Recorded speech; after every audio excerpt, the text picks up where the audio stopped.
when I saw your film, and it didn't happen when reading the script, but when I saw the film, it reminded me in some aspects of The Breakfast Club. Do you relate to that? I guess I actually haven't thought about that. I mean, that makes sense. I did kind of want to when I was conceptualizing the film, I was thinking about Little Women a lot. And how I really wanted to create Little Women. I wanted to create this little family within my friend group. So yeah, Breakfast Club makes sense. It does. Cool, cool. I'm not wrong. Dorian, Dorian, your movie is very different. Can you tell us a little bit what it's about? It's not a comedy.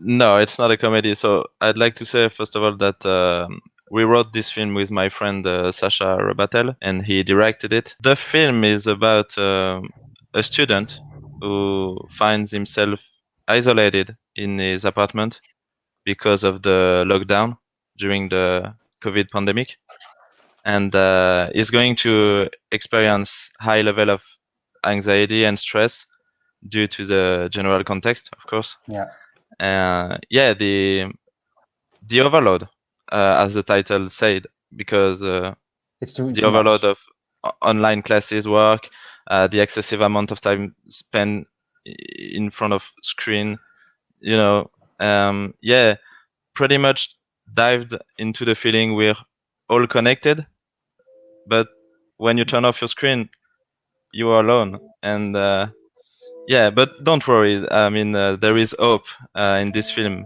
so you should watch Definitely, it. the I was not expecting the ending because Yeah, it can go you two should watch ways. it. You You have should A watch it and until the B. end. You should watch it till the end. I'm trying every time. I'm only showing the beginning of the films, not Yeah, the end. And I was surprised by the ending and the sense of hope and the way it's set up. The movie is very sensitive. It's very soft, even dealing with something very complicated. I wanted to ask, how do you do to direct, not to direct yourself, but to be involved in the making of the movie and to be the lead actor in the movie? I mean, I don't know if it's the good time, but I can tell you the story behind how we made this film. Uh, Sure, sure, sure, sure. okay, I'm going. Well, back in March 2021, we're in lockdown in France, and we've heard a lot of sad and dreadful news about students who committed suicide in France, and especially in our city. And we are part of them. I'm a student myself. We are all in the same struggle. I mean, everyone is struggling at any ages, and so we decided to talk about it, to show it in this short film. And yeah, I think we made this film with students, for students, and I mean for everyone, of course, as I said before, but especially with this students' point of view. To Um, show them that they are not alone, everybody is facing the same issues, meaning everybody is gonna make it out in the end.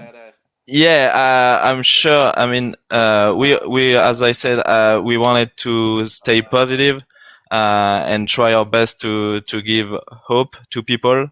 I know it's ambitious, but we really tried. And Did you have did you have the chance to show it to students? And did you have screenings? Did you have feedbacks? yeah, actually we shared this film with association, students Okay. associations, and yeah, they were really receptive. And I mean, we've had a really good feedbacks, and any ages, not only students. I mean, young, adults, everyone. And it's a it's a pretty rough year, and but Yeah. I mean, at the end, I'm sure we are all gonna make it. So, and Yeah, and yeah, the it's it's interesting how, in a sense, Maddie, your own film also talks about the connection, the friendship, and how people are really connected to each other, and you made it during the pandemic. So I don't know. Do you think you have some connections, some common points with Dorian's movie? Absolutely. I mean, it's really interesting that I wrote the script before any of this started happening, really. I finalized it when the pandemic was starting to really be prominent and things were getting shut down.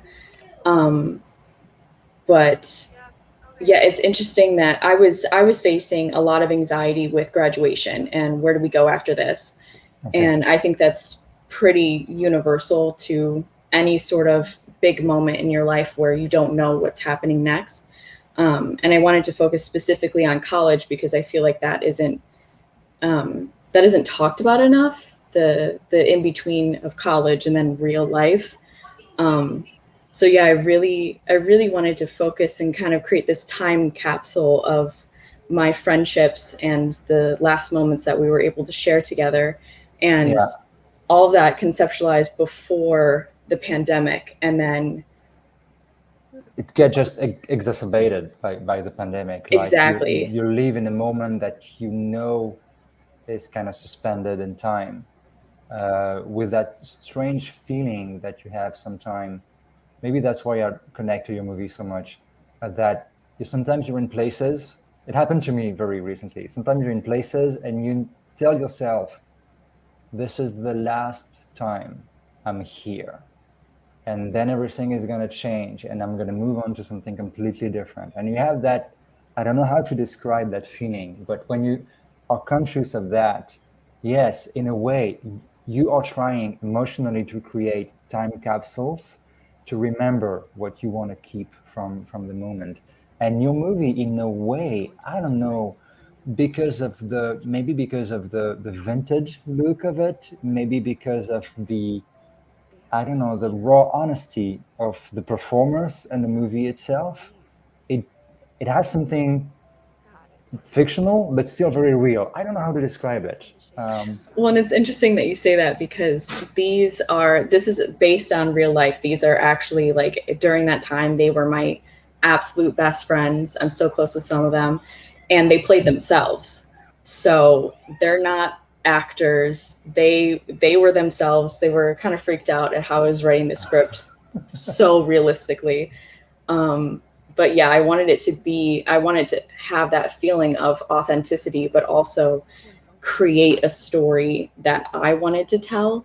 So yeah, the fiction and nonfiction do really meld together in this.